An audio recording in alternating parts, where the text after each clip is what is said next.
Hey everybody, Shane Presley here, Rock Paper Podcast. Thank you so much for checking out another brand new episode.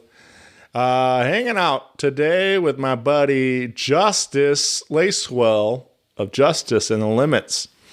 We had a lot of fun recording this one, talking about some brand new music from him and the band, and just a good catch up. We haven't talked in quite a while, so we took a little deep dive in catching up. So hope you enjoy it. And as always, I want to remind you that Rock Paper Podcast is brought to you by Friendship Brewing Company in Wentzville, Missouri, serving up all your craft beer needs. Over 25 rotating taps out there. Come out and enjoy some of their delicious beverages. You can get some dinner while you're there, all kinds of burgers and nachos, flatbread pizzas, pretzels and salads, and all kinds of tasty eats. And you can get some great live music. On Thursday nights, they've been doing this Single Bingo. So on Thursday, January 12th, Single Bingo Classic Rock Night. On January 13th, Friday night, James Birtles, and January 14th, Saturday night, Jeff Waltshauser will be there. You can find their full beer menu, concert calendar, and food menu, and everything else at friendshipbrewingcompany.com. Be sure to plug in with them on Facebook and Instagram for more info.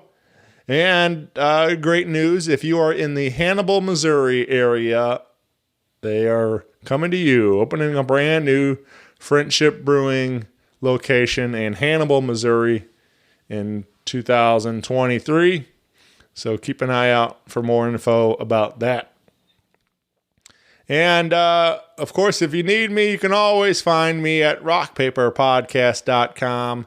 Hit me up on the socials. Email me at rockpaperpodcast@gmail.com. I would love to hear from you all. And I said it earlier, but thank you for listening. Thank you for being here with me. I appreciate you all. Whether this is your first time or you've been here for a long time, it really means the world to me. I have your continued support. So thanks again. And with that out of the way, sit back, relax, and enjoy this brand new episode with Justus Lacewell. Podcast is kind of like it's like a radio show that's not on the radio. It's on the internet. Does that make sense? Uh-huh. Yeah. That's also like my mom. It makes it sound more confusing, doesn't it? It sounds like this. Hey, this is Justus Lacewell from Justus and the Limits, and I'm on Rock Paper Podcast, back again with the man, Mr. Shane, coming at you live and direct. Rock Paper Podcast. Scissors beat paper, paper covers rock. Rock beats scissors, Shane covers non-stop. Never know what new kind of guest that he's got coming at you.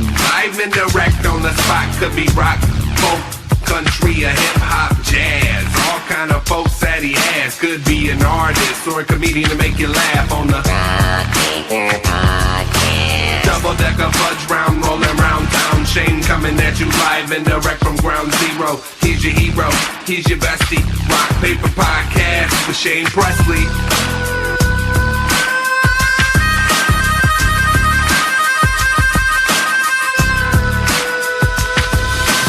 Rock Paper Podcast. Hey everybody, Shane Presley here, Rock Paper Podcast, hanging out on Zoom with Justus Lacewell. Welcome back to the show, man.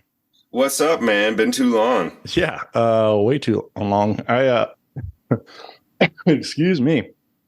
It's just funny that we've been talking all this time and I was fine, and as soon as I hit record, then I started. Exactly. It's always like that. But I was thinking, so I looked it up. That was August 2017. You last appeared on the show. Yeah. And you and the band rolled through town.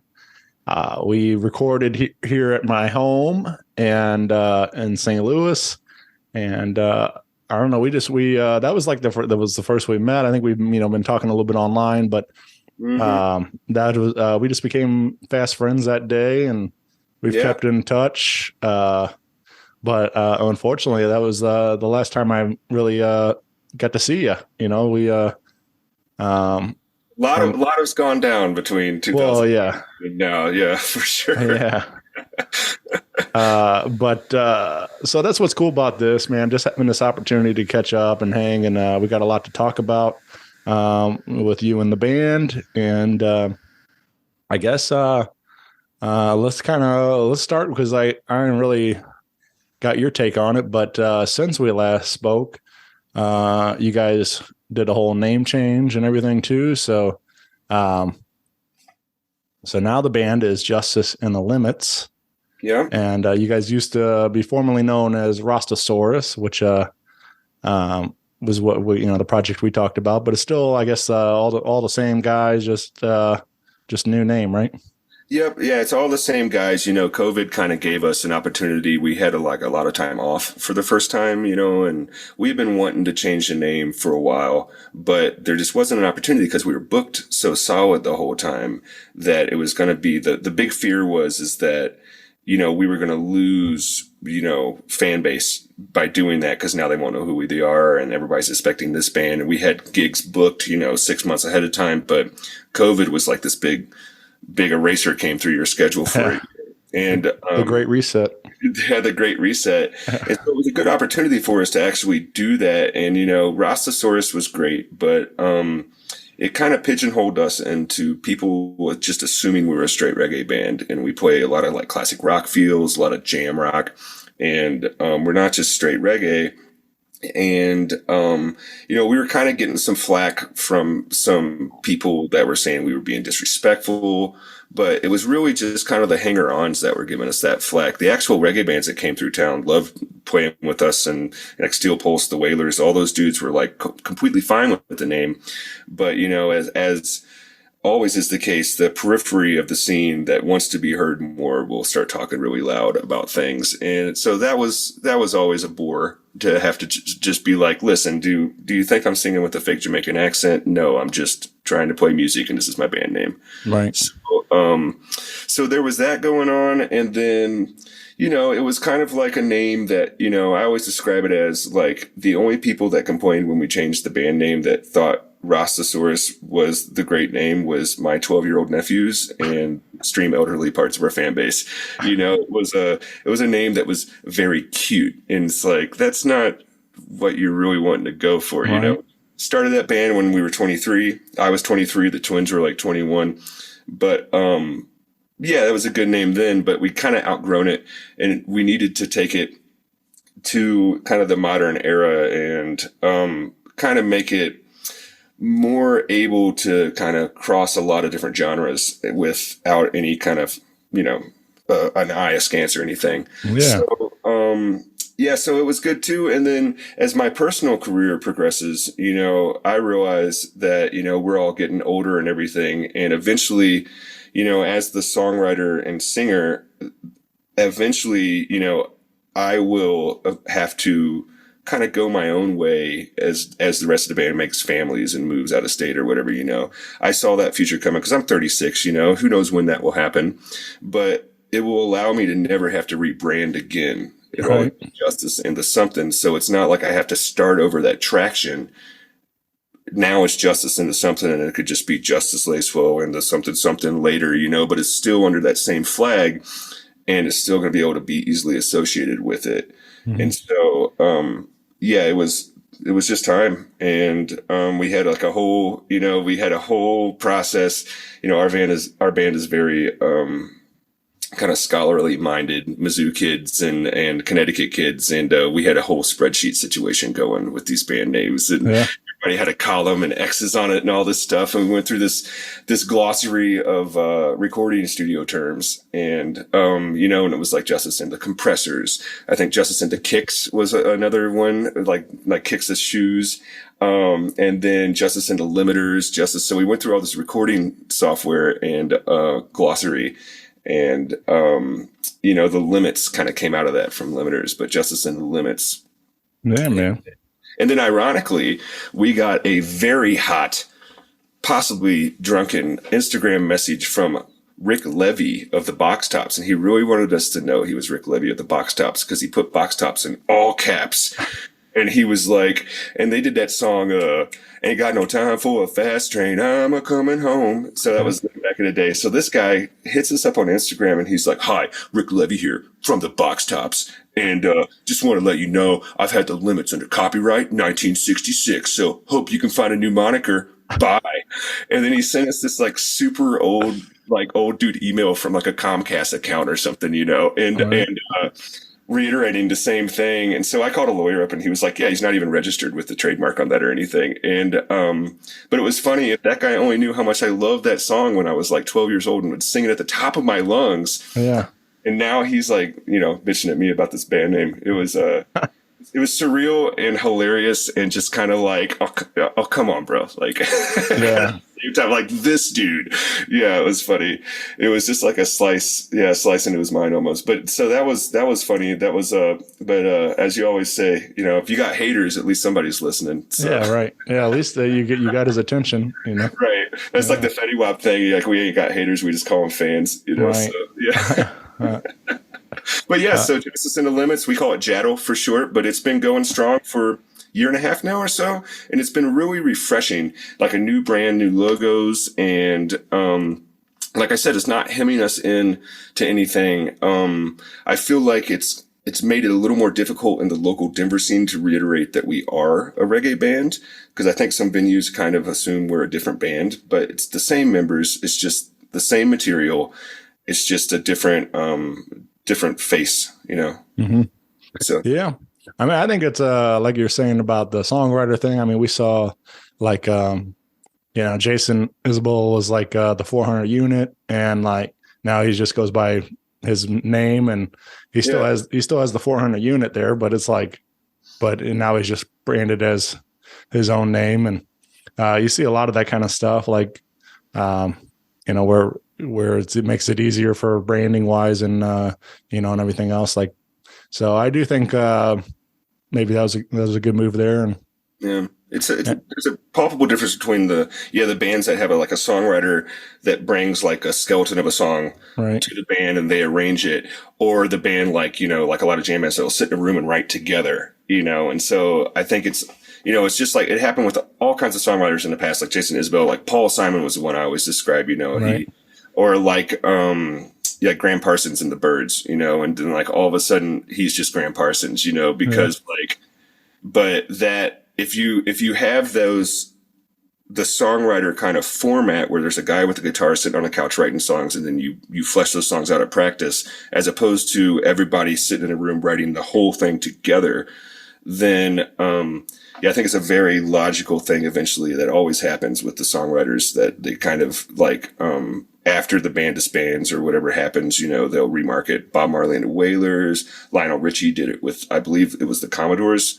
Curtis Mayfield did it with the Impressions, and just kind of happens, Yeah. and then you don't ever have to rebrand that again. Yeah, you're right. kind of towards the top then.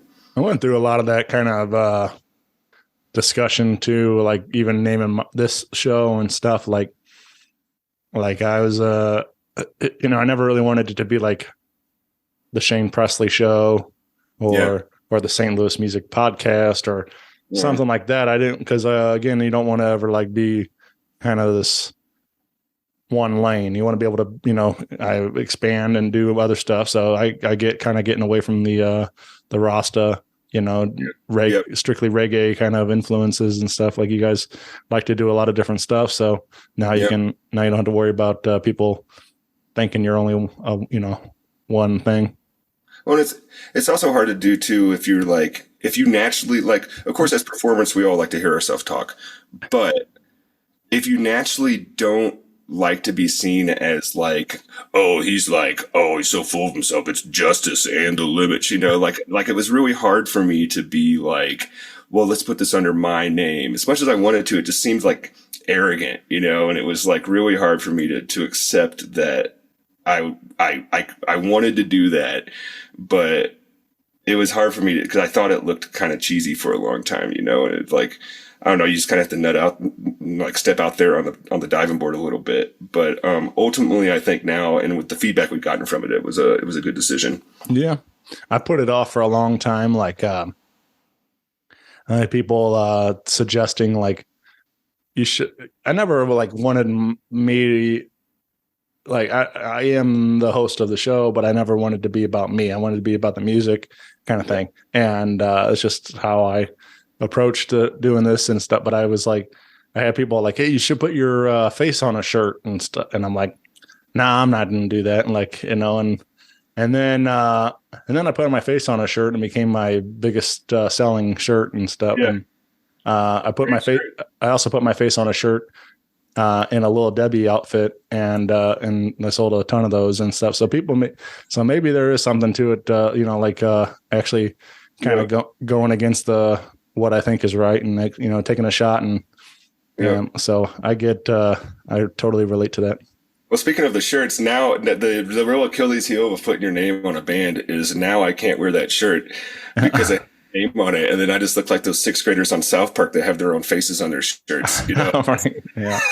You're just like, oh my god! I got one. I was like, well, I'll never wear that. Yeah, I can't do it. Can't be that good. Yeah, I have them, but I hardly ever, you know, wear any of my own shirts out. Just you know, I love seeing them, but I'm with you. I'm not really the type to wear my own shirt out. Yeah, I like those shirts. I wear it all the time, though. Yeah. You said that's how this all started. You put it on. You're like, oh, I need to hit them up. Yeah. Yeah. Well, I'm glad it's working still. Yeah, still got one little hole in it, but you know, with my track record on things, that's doing pretty good. It's still pretty pristine. Well, maybe I'll get you a fresh one here soon. I like that one you put up on the internet a couple years ago. You were doing some more colors, and it was like the Mardi Gras purple and yellow colors. Yeah. That's sharp colors there, man. Yeah. I tried a bunch of different colors and patterns and just to try to see what sticks. And it's just fun. I mean, to play with it, different things and see what people respond to. Yeah, you never know, man. You never know what the merch people buy is. Yeah, right.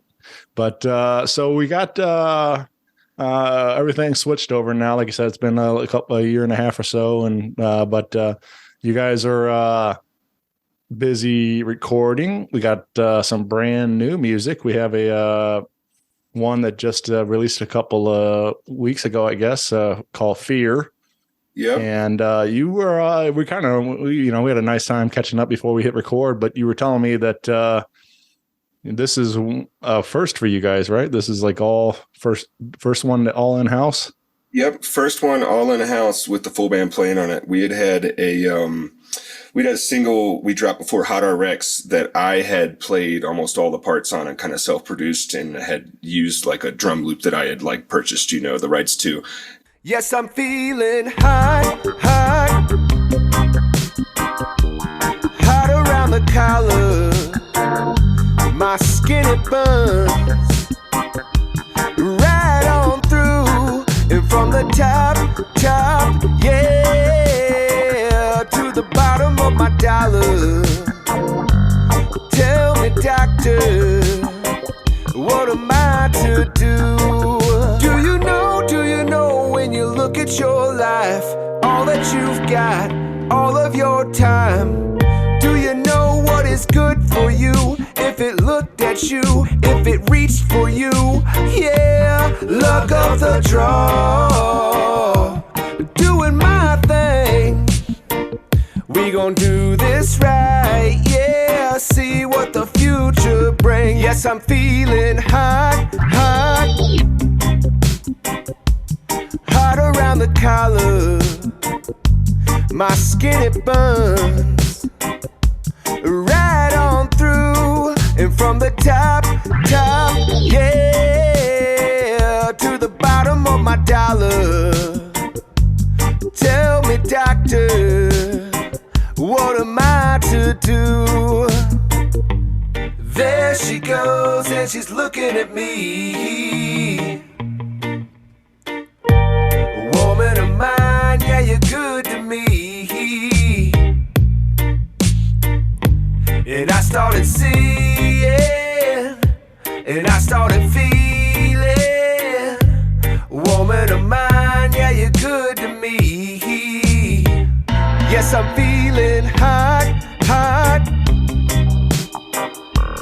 hot around the collar.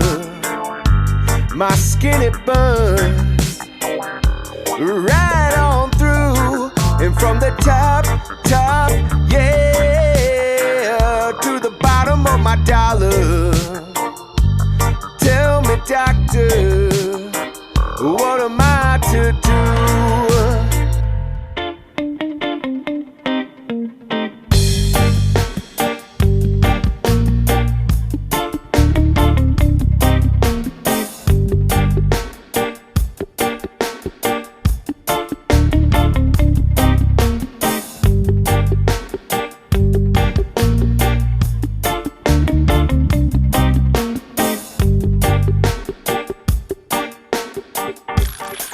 All I needed was love. Yeah, you gave it a home. I can believe it now that I know I wasn't meant to be alone. Yes, I'm feeling hot, hot, hot around the collar. My skin, it burns right on through, and from the top, yeah, to the bottom of my dollar. Tell me, doctor, what am I to do? Yeah, what am I to do? Yeah, yeah, yeah, yeah, yeah. Oi, oi. What am I? What am I? What am I to do? But this is the first one where we went to the studio and got the raw tracks on the drums, because it's really, I can't, record drums in this bedroom. And so got the raw tracks on the drums and the bass, and then got those as wave files, and then recorded everything else. Eric's guitar solos were recorded right here. The guitars and the vocals were recorded right here. And but it's our first foray. We've been really struggling with releasing music because it's so expensive as kind of like a JV type of band to release music. If you don't have all this income coming in, $50 an hour, $30 an hour, that just to turn knobs, that gets expensive really quick. Like, the tracking is necessary, but the mixing time on that is where you really start eating up some time. And, unfortunately, you find yourself saying things are good enough. That's good enough. We have to move on, and I always really hated that, because like, you only release these songs once, and if it's just good enough, you're going to hear that as an artist the rest of your life and be like, oh, and so this was the first time, and I purchased some like analog style or actual analog hardware gear from the Swedish company called Golden Age Project. And they basically take 60s and 70s studio analog recording gear, and they break it down, clone it, and reissue it with as close to the original components as they can at fractions of the cost. And so you can get a really nice, like, pretty much full studio setup through them, and for mixing. And so that was really liberating, because now I can sit in there and turn those knobs as much as I want to turn them and get everything just right. And it really allowed us to really flesh these songs out, and the whole band was able to just kind of adapt to this new method. And the best thing about it is you can save so much money doing it yourself if you're able to get the product that you want, that it then frees up money for other things like merch, van repairs, like all this other things you didn't have money for before, advertising on social media. And so it really allows you to kind of move that money around and use it and wield it more effectively while getting a better musical product out of it. And so, yeah, it was really liberating to do that. And then we just had to send it off to mastering. Our buddy Josh Fairman, Poison Sun Squabby, is a bass player, also an engineer at Scanhope Sound. He mastered it, bumped it right back over, and yeah, but it's been really amazing. And it was a process to learn how to mix, especially with using plugins and stuff. I didn't really like using audio plugins. I like old cars. I like old guitars. Yeah. I like knobs that turn, and so, I've been hanging out with this group called the Autos. That is a production crew here in Denver that makes, beats for Jamaican musicians, and they're on Easy Star. And, I was hanging out, and Ian, former Tatanka guitar player, was doing all this production, and I started like kind of picking his brain and seeing what he was doing. And, I'm very thankful to that experience because it allowed me to see that I was able to do it. Like, these guys are doing it right here. I can do that too. And so I got into and really knuckled down, and it was like a hard, 3 or 4 months where I really learned how the gear works and learned all the ins and outs of the DAW and everything. And at the end of it, came out with this wonderful set of gear and all this analog stuff, getting the hardware analog sounds that I really enjoy because I love listening to old music, and being able to do it all myself for basically zero money, and releasing a product that I feel is the best product we've ever released as a band. And so it was hard, but it's so fulfilling. And and really proud of the dudes too. We just came over here and knuckled down, got Sam Niehaus sitting in here right next to me with the headphones on while Eric's ripping guitar solos out there. And we're talking about things we're hearing on the track, and get him in here. And it's like, Sam, how do your drums sound? He was like, we want to mix his drums a little different. I got some notes, and we come in here, and it was really cool to hear how a drummer thinks about how his drums sound. He's like, I want to hear my snare like it's right here, like right where it's at when I play it, and figuring out what that means, because you always have to translate from any other person of what the words coming out of their mouth actually means in their brain, So, and that's a disconnect with a lot of people playing to get music together. It's like, you just have to learn how to communicate, and like the word that someone uses for a sound might be like sloggy or something. And you're like, what? That's not even a word. What does that mean? So, but it was really, eye-opening and liberating, and it's been really quite amazing. Getting a really good product. And then, Mark, our bass player, did the graphic design on the cover. So we did that in-house too, and it all kind of just came together. And so, we have 3 or 4 more singles that are in the process, like this one has missing guitar solos, but has rhythm guitars, needs the vocals, needs the drums mixed. Okay, this one has everything but the Hammond organs. This one has, and so one by one, we can just sort of keep popping these out, because the modern musician release game is content. Like, singles are almost more valuable than a concept album, right? Unless you're King Gizzard and you're like putting out like 12 albums a year or something. Yeah. Like, the singles ensures you just have content, which is same with a podcast being seen on social media as like a new content. It keeps it looking like you're pertinent, and so, sure.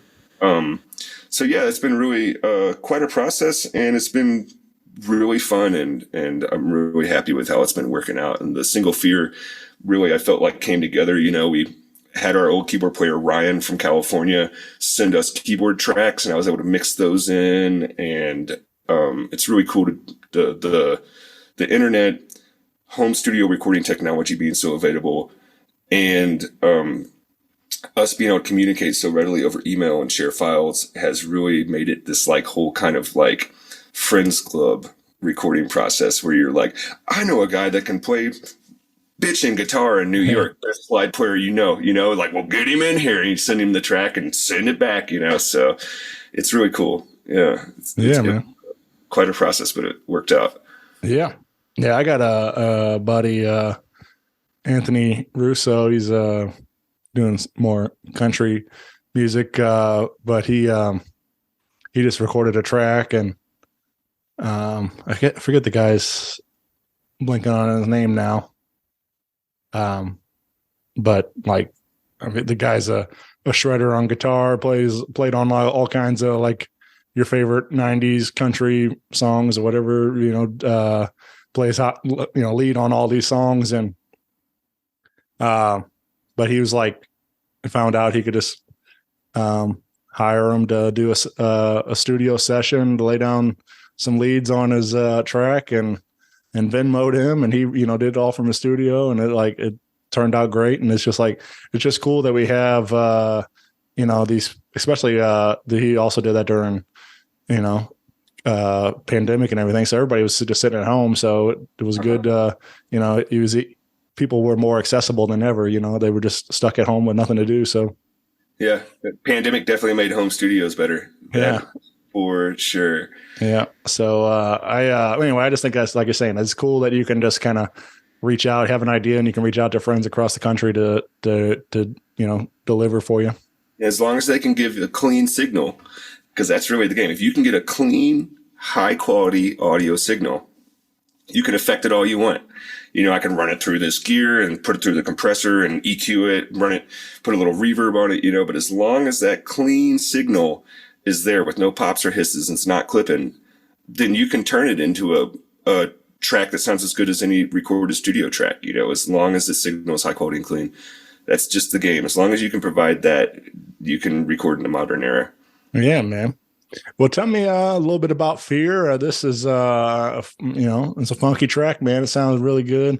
I love the way, mentioning the keys, I love the way it kind of starts with the piano tones and then switches and stuff. Like I thought that was really cool, and real tasty guitar solo in there and stuff. So thanks, man. This is really a fun track, man.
Yeah, thanks, man. Yeah, that piano intro, I wasn't expecting that at all. Ryan sent me those tracks, and I like load them up, and I'm like, what do we got, and so that piano, I was like, oh, oh, snap, Yeah.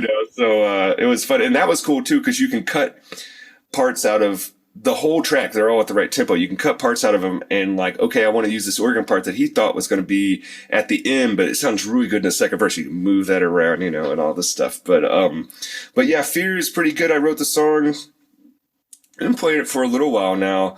I wrote it. I was at a time in my life where I was kind of struggling with being a musician and kind of sacrificing a career and a job and all this stuff, which I thought I needed, it was like I was having a hard time making ends meet because I was spending all my money playing music and going to shows to be seen in the scene. And I wasn't making a lot of money at working hourly at what I was working. And it was there was a big impasse there. Like before I started my landscaping business, there was like a big impasse mentally. It was like almost like a block that was like, how do you make this work? Like, how do you get out from under this? How can you be a musician? How can you, reconcile all these schedules? And it was, so the song I think is a lot about that. And then songs kind of fall into place and make their own meanings a lot. And looking back at it, I didn't realize as much when I was writing it. Looking back at it, it's a perfect synopsis of that feeling where it's like, yeah, you are afraid to kind of step outside your box, but you got to step outside your box and be uncomfortable in order to reach a higher like plateau, or in order to reach, and to the level you want to get to. But it's like with all things, especially with all kind of decisions like that, my life philosophy is like, you got to take risk, but they got to be calculated risk. But there's always a little risk before you can, get upward. There's a little risk to take. Yeah. And it's kind of like being on top of that cliff at the river when you're a kid and deciding to jump off of it, But Yeah.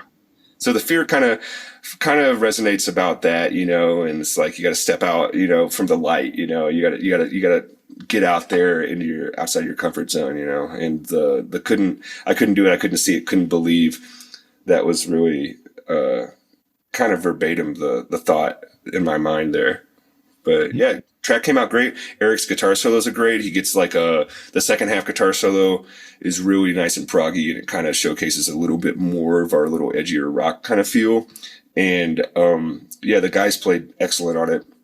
Really great playing and really great tones. The drums were recorded at Soco Sound Studios in Pueblo with Mark LeBlanc. He's a drummer himself. So recording drums with a guy that plays drums as the engineer for the drums, you're getting a good setup there. Right. It's like having a vocalist mix your vocals, But got those raw tracks from him, and it all came together. But great playing all around, and the band really came together, and we've all really been enjoying the new style of us being able to just put out more music because we're doing it ourselves and being able to really focus on the nuts and bolts. Yeah, man. Well, you guys have a couple of dates in Colorado there coming up, and you can get involved on the socials. Find all the details about those on your Facebook and Instagram and stuff. But you said possibly gearing up for a little run, a little tour. Yep. Yeah, we got a couple dates. We're playing tonight actually with Sam LaFalce, who was on our episode with Rastasaurus as our bass player. Yeah. So he's subbing in tonight, which is nice. It's a real treat to play with Sammy. And then playing that, and then a New Year's Eve bash where we kind of put a super group together. It's not Justice and the Limits, but it's like 3/4 of us and another member or two of another band. And then we have been working with Steph at Siren Sound Music, and she books for us and our buddies Ghost Wave, who is another local kind of reggae, a little more hip hop leaning band. And we are trying to set up a tour in February for 2 to 3 weeks. We're going through the whole South, down through Florida, and I think we might be coming through St. Louis. And even on the way there, the way back, maybe try to hit that like Rose Music Hall in Columbia, which is me and Sam Niehouse's old stomping grounds from our Mizzou days when we were get down underground. But trying to do that. And it's going to be kind of a unique tour because it's always, with everybody's work schedules and stuff, sometimes it's hard for people to take off, which is one of the main reasons why I really like working for myself is it frees me up to just be like, yeah, boss said it's cool, because I'm boss. Yeah. So, right. We're going to try to do, where our band will lend Sam on the drums to the other band and they'll lend their bass player to us.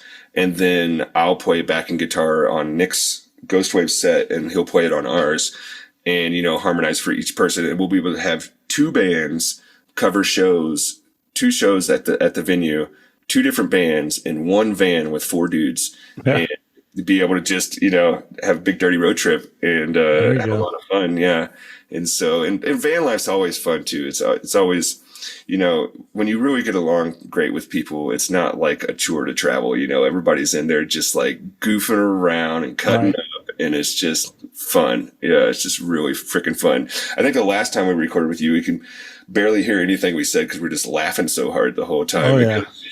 We were just having such a good freaking time, man. Yeah, it's good. Yeah, that was a fun day. I'm really glad that we met and became friends and everything. So it's cool. That music bringing us together.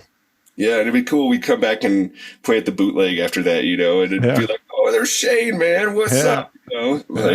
That's cool. What's so speaking of the van tour life, do you have a like a go-to snack? Do you have what's your favorite road snack? Well, for me, I can't eat dairy. I'm allergic to cow's milk. It's not like a lactose thing. I'm just actually allergic to it. And so it limits your options of gas station fare immensely. But let's see here. Road snack.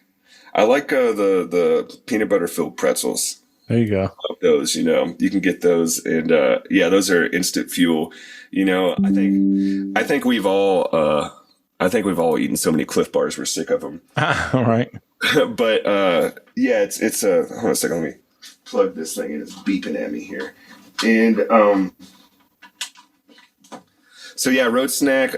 Sometimes, you drink a lot more Red Bull on the road than you ever would. Find a good coffee in the morning. I think the big move though is to have a cooler in there and then to make sandwiches. Because just stock up on good quality lunch meats and stuff and actually have some cut red onion or something in there and make some proper sandwiches, because after a couple of days of eating from a gas station, it's like you're eating styrofoam or something. You're not really getting true nutrition there. But in the words of Sam Niehaus, who's a big proponent of the Fritos, because they have so much more in the bag than chips, which I always liked. I was like, that's a good way to buy chips right there, Right. But doing that. And Chipotle, I used to work at a Chipotle in college for 4 years. I was a manager and everything, and I still eat Chipotle. And I know everything that's in the food because I used to work there.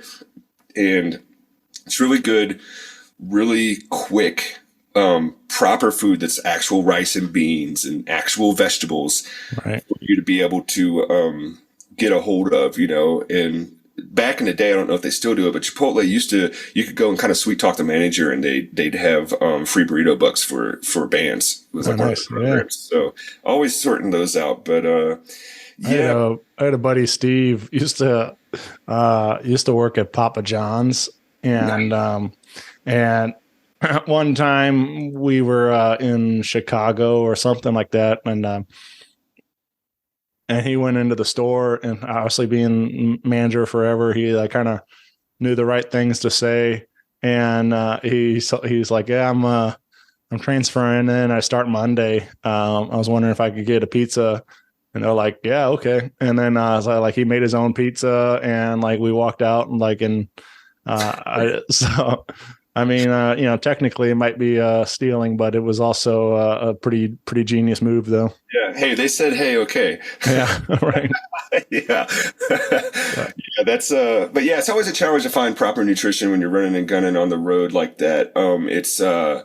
for me, it's like I can't sleep in vehicles, but like it's kind of a catch-22 where I have to have sleep in order to sing because my throat won't work if it's not rested. Right. So it's always difficult for me to catch up on sleep because I have a really active mind. It's really hard for me to sleep in vehicles. It's like my sense of like self-determination and fatalism won't let me close my eyes, you know? Yeah. Like, but yeah, so that is, that's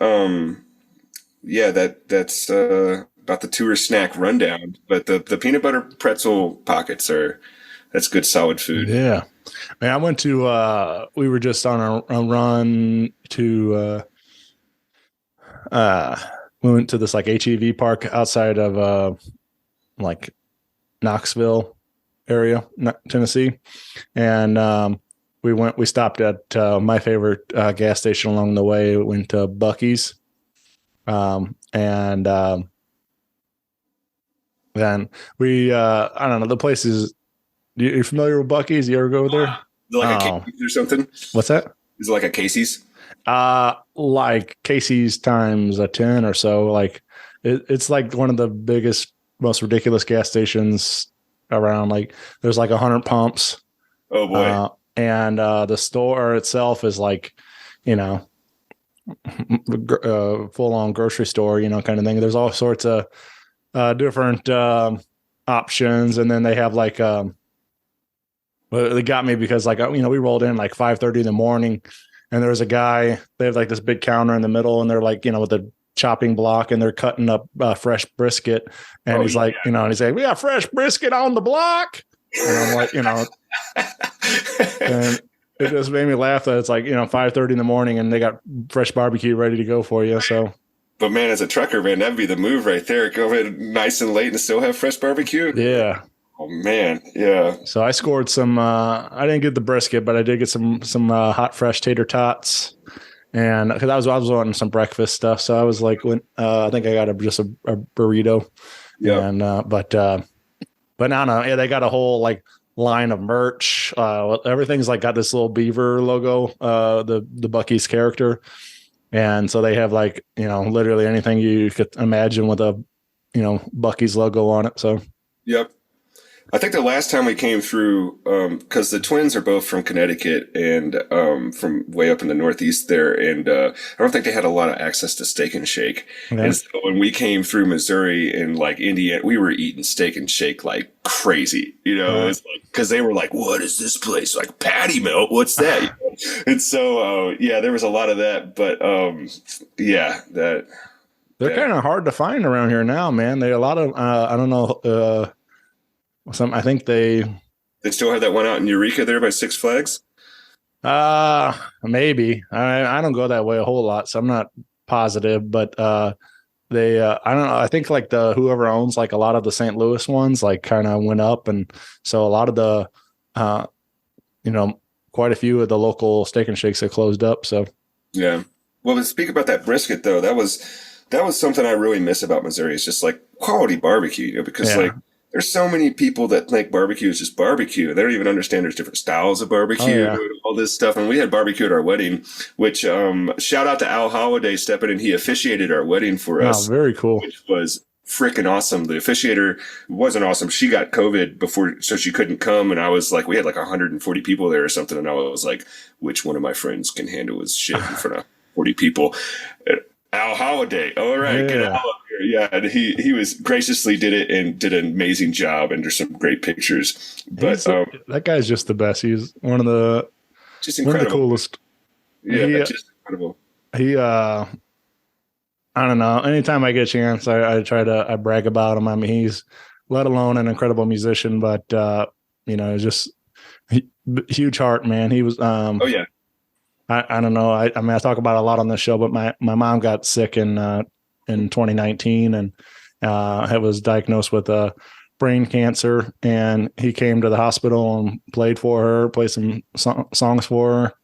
It's a big move, man. Yeah, I thought that was super cool. And then he also played her funeral, and you know, so it was you know, she was a huge fan of his, and it was just really a sweet moment, you know, like, and it just forever, you know, I'm in gratitude towards that man. So he's well, sorry to hear that. Shane. That's Yeah, it was tough, man.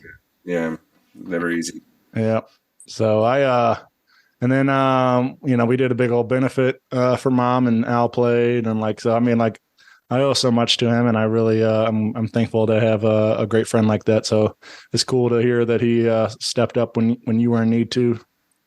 Yeah, he has always come through, and it's always been just like totally gracious and offers to like play with us when we're in town, and it's always great to see him. And the first time I ever met Al was in college, and he was dating a girl that lived in our apartment complex that I lived in, and we had a big sloping driveway out there, and he was out there in this little hot rodded red Honda Civic in the parking lot, and it was stuck on the ice or whatever. And so I just, country boy, you just go push some cars, and so I go out there and push this car with Al, and then we just started hanging out, and it was like, right on, dude. He was like, what's up? He's like, how you doing? I'm Al, man. But yeah, boy, how the times have changed. That must have been like 2006 or 7 or something, right back in the day. But yeah, amazing dude, incredible human, and incredible musician. But he has that gift of gab. You can just sit there and talk with him about anything forever. Oh, yeah. It's such a great gift to have, Yeah, man. I don't know if we might have touched on it in your previous appearance, but I know, like you mentioning having ties to Mizzou and in the area, but so you didn't did you grow up here, or did you moved here, or did you come here for school? So I was born in the town of Eminence, Missouri. Okay. On a farm. My parents were kind of like the hippies that hit the woods real hard, kind of back to nature. And so, I mean, Eminence is really small. It was like 550 people when I grew up there, and they were all, third cousins or whatever. They're all kind of related down there because it's just a small area. And then here we are, the hippie kids moving in with no TV, no microwave, and like didn't go to church or nothing. It was we stuck out like a sore thumb. But yeah, so I grew up down there. Graduated from Eminence R1 High School in 2005. And I'm the baby in my family. I have an older brother and an older sister. And so my brother had gone to Mizzou in 93 or so, and my sister had gone to SEMO. And my dad had got a master's in social work from SEMO back in the day. But so I went to Mizzou, and that's where I ended up meeting Sam. I ended up just kind of starting writing music. My dad got sick and passed away when I was 21. And it was like a long thing that happened, but it's still, you don't realize things like that. You don't realize how things affect you like that until you can, years in the future, look back at the things you were doing, the way you were acting, and why you were doing that. You thought you were handling it fine in my case, and I was just like, man, was I just like flailing in space and time there. But something that came out of that was I just kind of like, I had a laptop go down and lost all my music, and I'd stopped playing guitar for like a good year and a half. And so I forgot all the covers I knew. And so when I picked it back up, I just started writing songs. And, of course, with everything going on in my life at the point, a lot of my early songs are incredibly morbid. But yeah, I just started writing music. And then I started playing at the Blue Fugue in Columbia, open mic nights with my acoustic, and everybody was like, dude, these songs rock. You got to get a band. So I ended up, through like, kind of like STL punk page. It was like Como Music, it was, I started kind of accumulating musicians into the orbit, and ended up meeting Sam, who was drumming for Reelfoot at the time. And through our guitar player, Patrick Smith, who now lives in New Orleans, plays a couple groups, used to play with a group called Greasy Alice. And so, yeah, we just kind of got the band together. And then after I graduated, I was a little older. I graduated first, and I decided I just needed to find a bigger market for it to try to take this thing to something and move to Denver. But yeah, I born and raised Eminence, Missouri, and down in the Jacks Fork River. Went to Swagstock. I've been to probably like 17, 18 Swagstocks. Oh, yeah.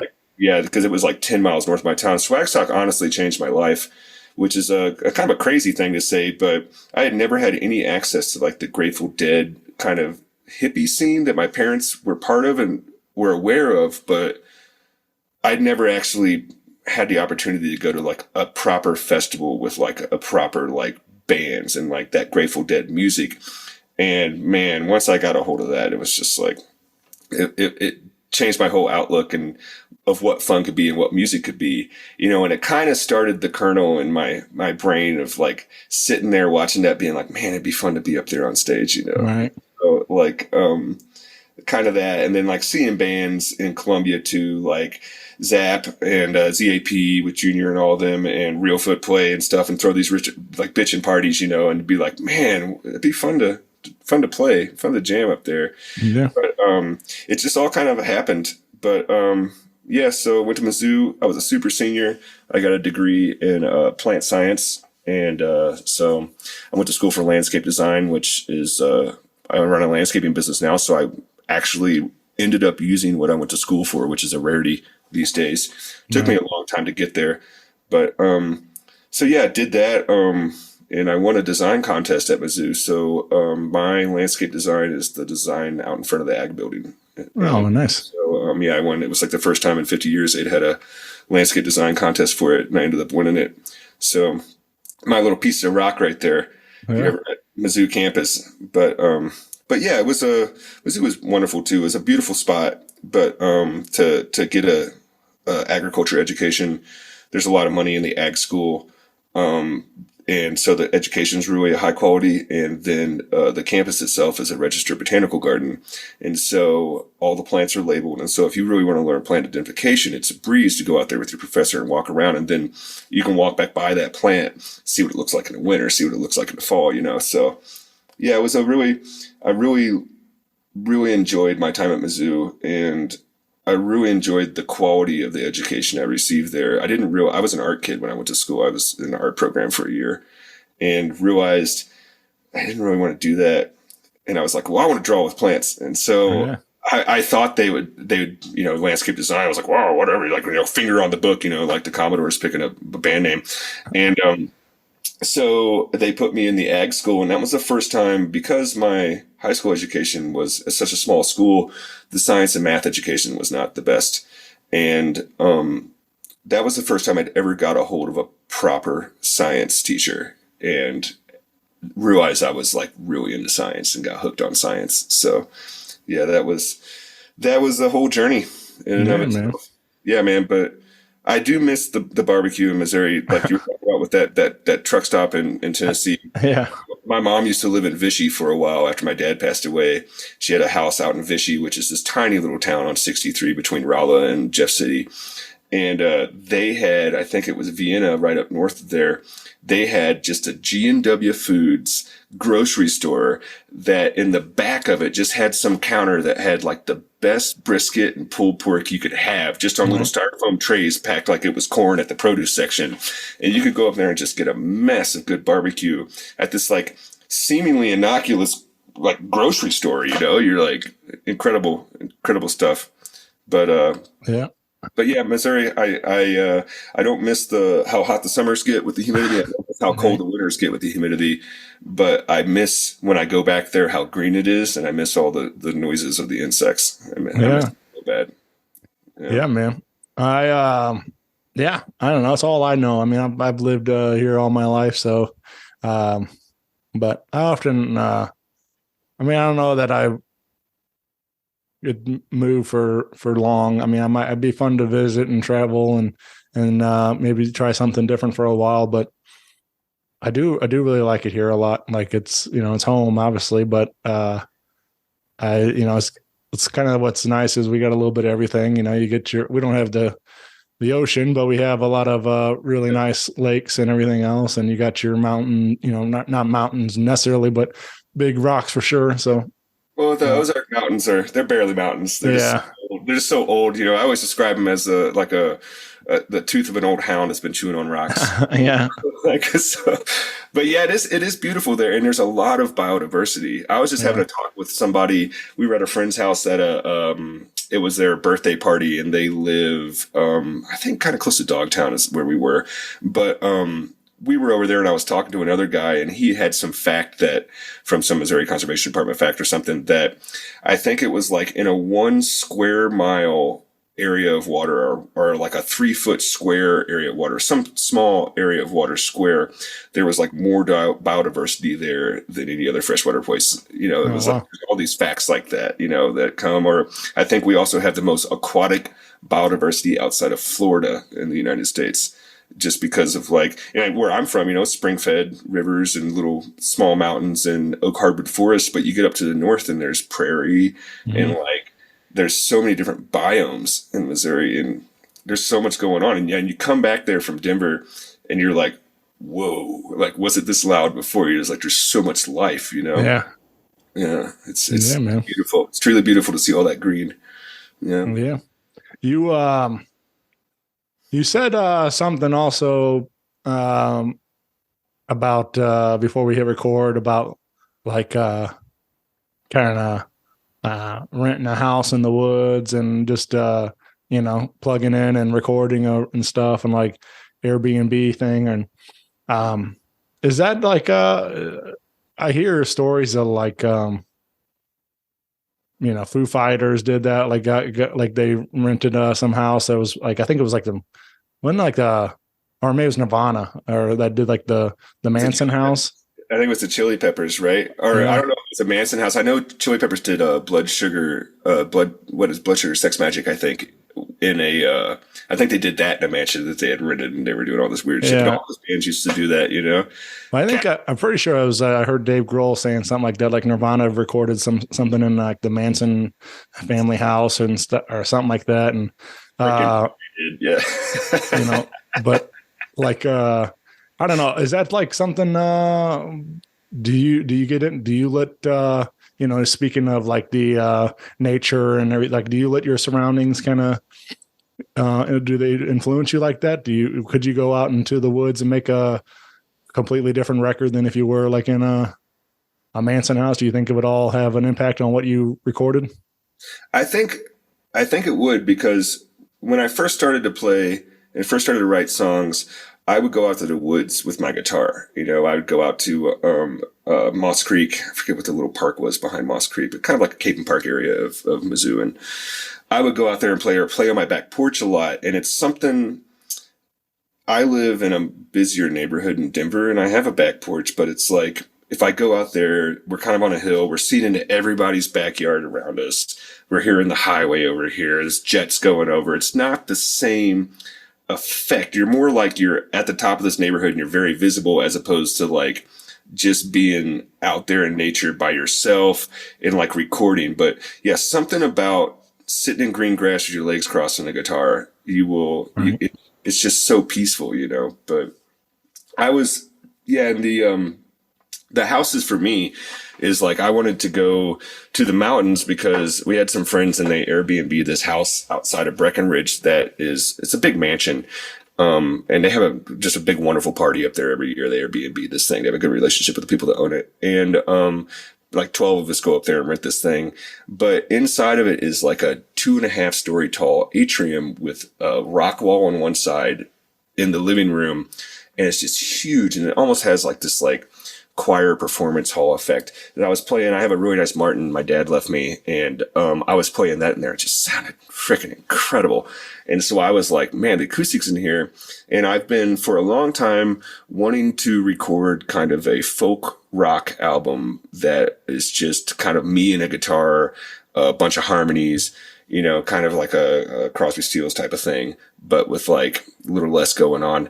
And I've been wanting to record that, and I kind of got like a concept for it. It'd be, I think I would call it a Tent Preacher would be what the album would be called. And I got like what I would do in front of the cover, find some old house in this neighborhood. And there's this guy in my neighborhood that has like this really sweet old Cadillac that's all white with the diplomatic flags on the front. And I would go out there and like get all dressed up, be leaning up against it in front of this like old creepy building with like a guitar. Like I got all that part planned. I just don't have the songs. And so I've been wanting to for a long time, because this new, audio hardware that I've been working with, I have it in a road case, like a nice SKB road case, and it's all rack mounted. So I would just take a mic, take the hardware, set up a couple GoPros, go up there and try to get like a little mini documentary to of the writing process, you know, because I'm obsessed with 60s and 70s musicians. I watch a lot of old rock documentaries, and like I really, especially the one that comes to mind that I really enjoy is the making of Dark Side of the Moon, where they're at Abbey Road Studios and they have David Gilmour playing the solo. And it's like going around the studio, and it's like, this is the making of, you know, the Stones have a lot of stuff where making Sympathy for the Devil, and they got that going on. And so that stuff always fascinates me as a watcher. And so, you know, you always try to emulate the things you like. And I think it would be really good. And it's really hard for me, even with my wife in the house, you know, it's hard for me to, if she's here, I don't fluidly write lyrics as much just freestyling as I would if I was just by myself. Because like a little part of your brain is like, oh, you can't sound that crazy. You know, you're gonna think you're crazy. You know, so it's nice to kind of be out there by yourself and just start throwing noodles at the wall and no one has to hear it. You know, right. like it's liberating.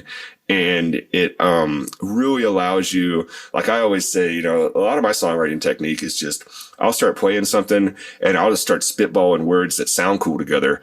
You know, it's like a Dr. John approach. It's like, we're not saying anything. We're just like, these words sound great. You know, yeah. My shark skin look better than your Levi skin, you know, but like, so that's like, I think it would help kind of invigorate and like really fit my writing process to just go up there, be there for one reason, have all this beautiful nature around you, this beautiful sounding space. Cause I'm like kind of an audiophile. So like this, everything sounding, and they have this beautiful guitar that you could just like play G on all day cause it sounds so nice, and just put it on record and just see what happens. And just, if I record one track, even if I just get the framework for all the tracks and to come back and record the parts, even if I just record scratches or if I just focus on one thing, but whatever it would be and then document it, I think that would be not only a cool experiment, but kind of a marketable thing as a musician. And it would help me achieve this like kind of solo album thing that would have some songs that necessarily wouldn't fit the band. Like I wrote a country song last year that's like a real like drum rolling country song, but it's like we can't obviously play that with our band. It's not really like the right spot for it, but it's a really good song. It's called Country Boy in the City on the Run, and it's a really good song, but there's not really a place for it. And that's another reason coming back to the band change thing was I realized I wanted to start releasing music as Justus Lacewell and releasing like folk rock music kind of thing every once in a while and have the ability to release a single. And I wouldn't want to release a single myself that we couldn't promote with the band and every release is a different version with the band because the two projects are different. I wanted to all be tying back into the same thing. So, but yeah, that's been kind of a pipe dream I've had for a while. And, so if I could make that happen, that would be really, really cool. Be a really cool thing, but yeah, it'd be a big goal of mine to try to work that out. And I think it'd be great content as well. Yeah, man. Well, let's do it. Yeah. That sounds cool to me. Yeah. Man. Hopefully we can make that happen. I'll let you know, man. I'll send you some tracks or something. Yeah.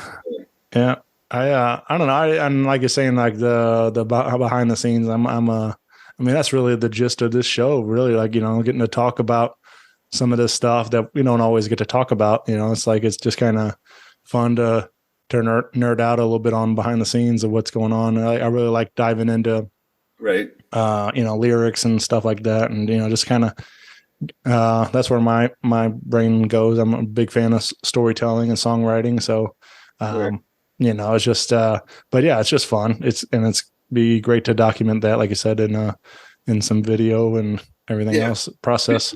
Visually seeing what's happening in the studio while they're recording these songs that you've only heard through your ears. Yeah. And then you get to see what that person looked like while they were doing that. You know, it's like the Steely Dan dudes have a really great behind the album on Asia. And I guess they brought in a whole different band every track. And they had Michael McDonald singing backups, and they were like, it was like Walter there with the slider being like, sorry, Michael. And he's just like making him sing the backup on Peg the whole time, you know, but it's just Michael isolated. But the big story they have from that is they brought Bernard Purdie in, to play drums, and they were sitting there laughing at the console because they said Bernard Purdy showed up. He sets his drum set up, and he sets up 2 signs on either side of the drum set. And on this side it says "You done did it," and on this side it says "You hired Bernard Purdy, the hitmaker."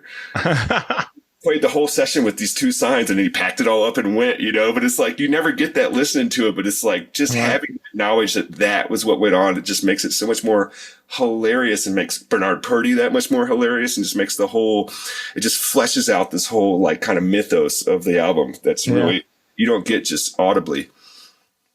Yeah. I don't know. Those are fun stories. I know there's you hear it on the recording, but I love hearing those like things like that too. Like in was it in Sweet Emotion when they have that what's blanking on the name of the instrument now.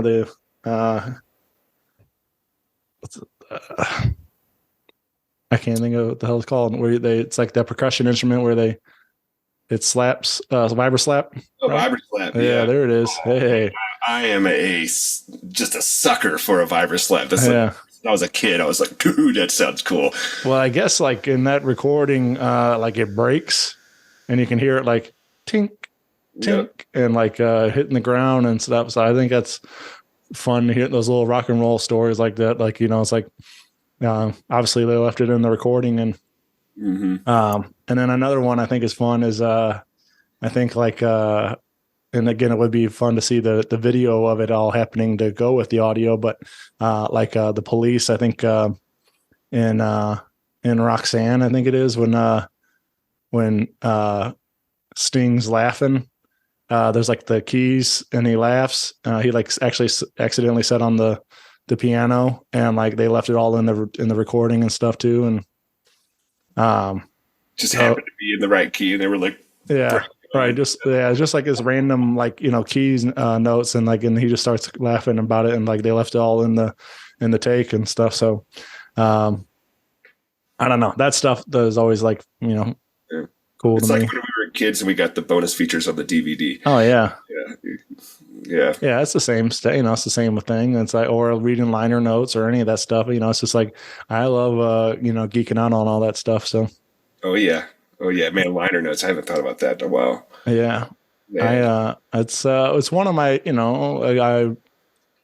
I spent a lot of time as a kid doing that. Like you get a record that that you really love, and you sit there and you just studied it. Like you said, you know all those names of those guys. Like I feel like most people only know the voice maybe or whatever, like who's the one singing the song, who's the names on the on the CD or whatever. But it's like that's one of the things you learned is if you're reading all that stuff, you learned all the players and stuff, and you start realizing like, oh, these guys all played on this, a bunch of different records and stuff. Right. Yeah. It's like the Leon Russell self-titled album has like, he had been a backing musician for so many people in Hollywood that they all came and played, and it's got like George Harrison on it. It's got all these people on it, and just a star-studded cast, you don't realize it. Or the Buddy Guy album, Damn Right I Got the Blues.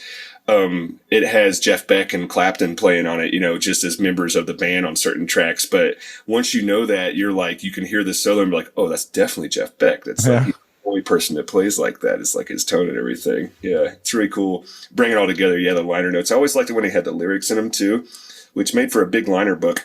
But like, you could like flip. I think one of the Sublime albums, it was like the self-titled or something that had the lyrics printed, and you could like flip through it and like read what they were saying. And it's so easy not to get them wrong or like misconstrue what they're saying. Like it's like nobody's out here like yelling about like that Stevie Miller Band, a big old jet airliner, and somebody thinks it's like Big Old Cat Has a Light On or something. At the bar arguing. I can't think of what the particular instance was, but that just came up a little bit ago in the car. Some came on the radio. Again, I wish I could think of the song, but Stacy started singing along, and whatever she said, and I was like, "What? What'd you just say?" And excuse me. And then she's like, "Yeah, I said, it's this," and I was like, "No." So it made me laugh. Just like people do, those misheard lyrics are a very real thing. I remember being a little boy and singing that John Prine song, "You Ain't Going Nowhere," and just belting out top of my lungs the half an inch of water as half an enchilada. It's just the funniest thing when I was a kid. It's like the song's speaking to me, bro. I love enchiladas. Yeah.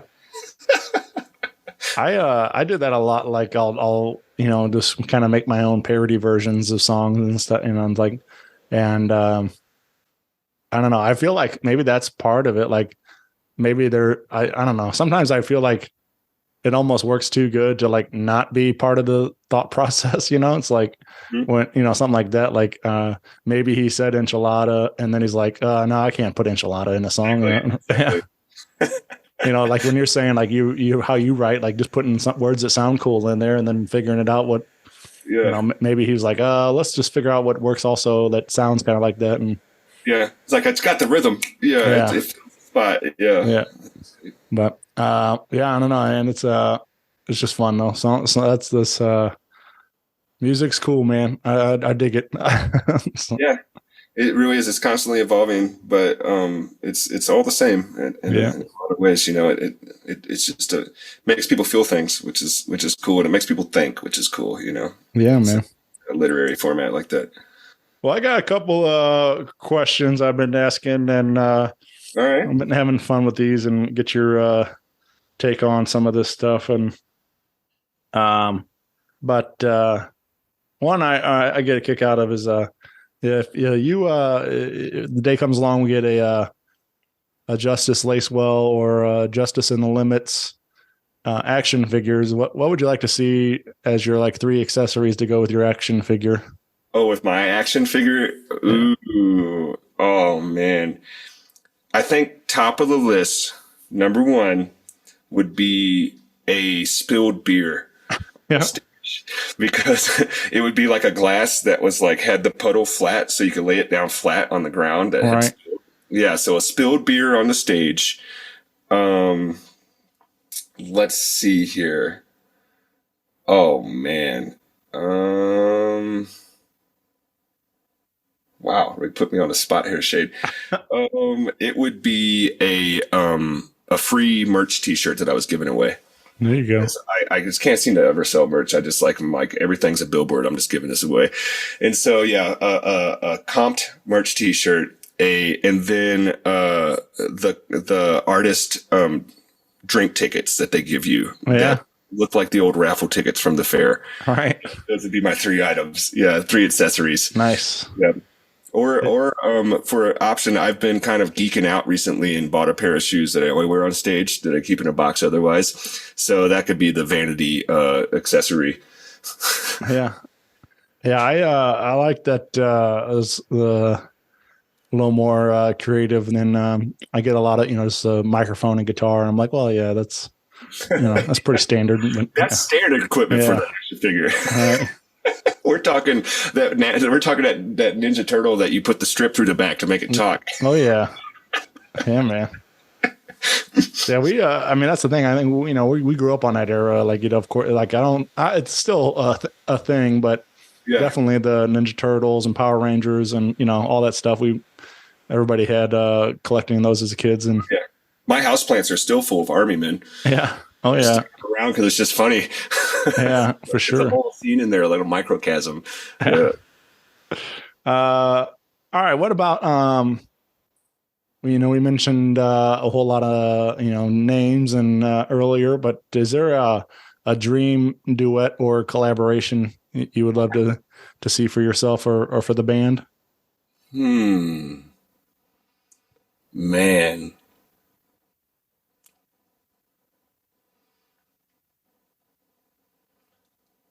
I don't know. I've been really respecting Stephen Stills as a songwriter, and I would love to do a duet with Stephen Stills because I recently, through Spotify's wonderful feature where they just start throwing albums at you after you're done with the album, I stumbled onto his second Manassas, this group he had called Manassas album, and it has a song So Many Times. The album's called Down the Road, but it has a song So Many Times, and it's just such a gorgeous song. It's just unbelievably.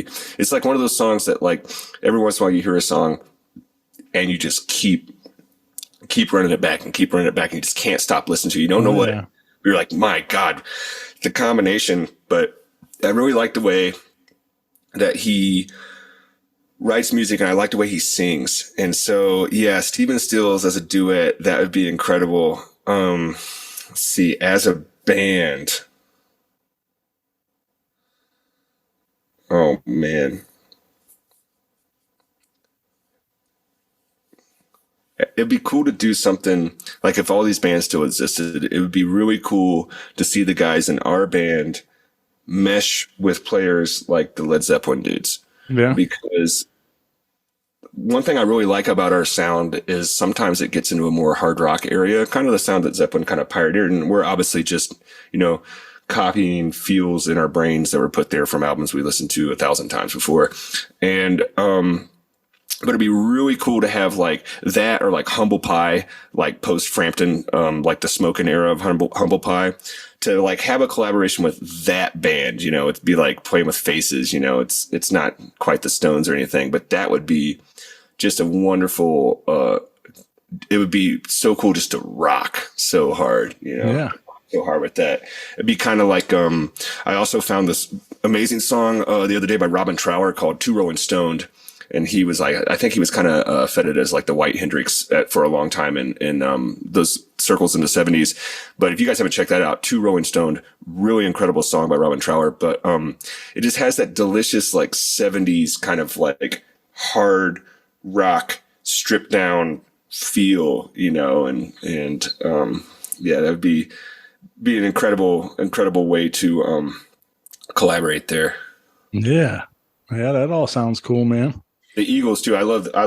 Most people laugh. I love the freaking Eagles, man. Yeah.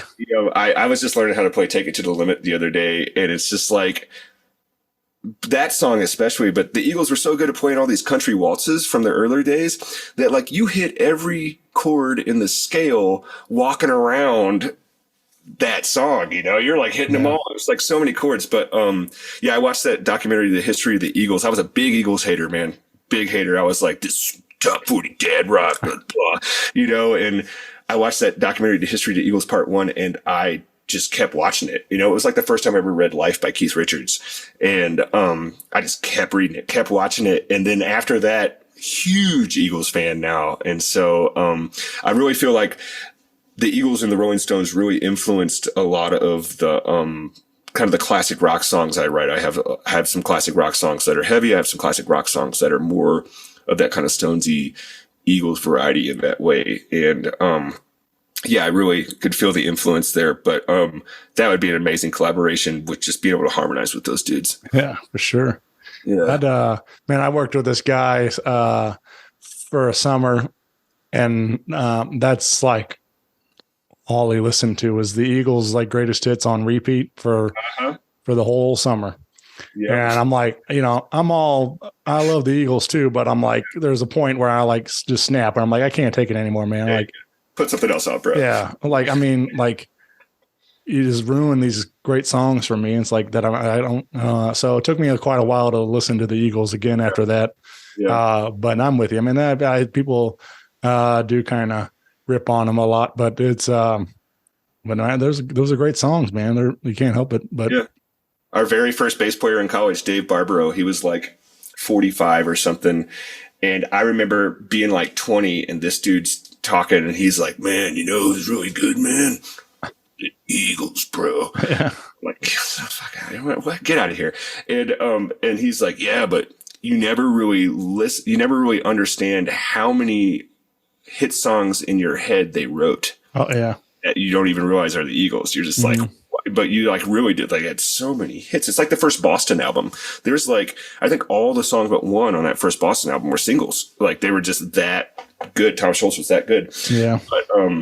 But yeah, songs can get wore out. That's an issue with me working by myself. I don't listen to as much music when I work anymore. It's mostly podcasts and audiobooks. Yeah. So I listen to a lot of Behind the Bastards. I listen to a lot of Clive Cussler audiobooks. They're kind of like a really cheesy underwater James Bond archaeology Indiana Jones character, always saving the world, blah, blah, blah. But it's fun. You like put it on, you're out there pulling weeds, you put it on autopilot. And but the first year of my business was me like burning my Spotify library down to a little crisp and getting tired of it. And then, and looking for other stuff to listen to, which is nice that Spotify in general is not trying to hark for them because they don't pay for crap, but they put out that they put a prediction, almost like a Pandora type of thing at the end of the album you listen to, and you discover a lot of really good music from that. And I've discovered a real good. Another track I've been bumping really hard is "What You See Is What You Get" by the Dramatics. That track is real good. Yeah, it's like a real classic, funky, like 70s funk, just grimy beat, and it has a lot of cool backup vocals and really cool stuff. Yeah. You do you know Sean Cannon? Not personally, but I know who he is. Yeah, the Voodoo Players, and he had the swag for a while, right? Yeah. He so here he does the Voodoo Players, and he every Wednesday it's like at Oyster Bar was like he just did Zeppelin. He did Tom Petty last night. He's done Bob Dylan, Bob Marley, Stones, whatever. I mean, all the greats and stuff. But that's I worked with him for like 5 years at the bar down there, and so I got to see the show every Wednesday night, and that was kind of you talking about like you forget how many hits the Eagles had. Like that's what's fun about those nights for me was like when he, I'm not like a huge Paul Simon fan. I know the hits, but it's like then he starts playing Graceland and stuff like, oh, I know these songs. It's like, and then same thing with Petty. I mean, of course you think Free Fallin' and there's whatever, but then he's first song I ever played on the guitar. Yeah. Yep. And then he goes like 3 hours and you're like, man, I know every one of these songs. Like they're all like burned in your brain. Well, and Petty's interesting for me because I was kind of a hater on him. Like I was kind of on the Eagles, but the more I age and the more I actually start listening to Petty, I'm like, well, it has an 80s package, but it's good quality rock and roll. Yeah. Great songwriting and great hooks. Yeah. Really. Oh incredible. Yeah. Yeah. It's man, what's now that I'm thinking about, but you talking about like you got that one song and you just like listen to it on repeat over and over and like, I did that a little while back with a Petty song, time to Move On. Oh, I'm not familiar. And I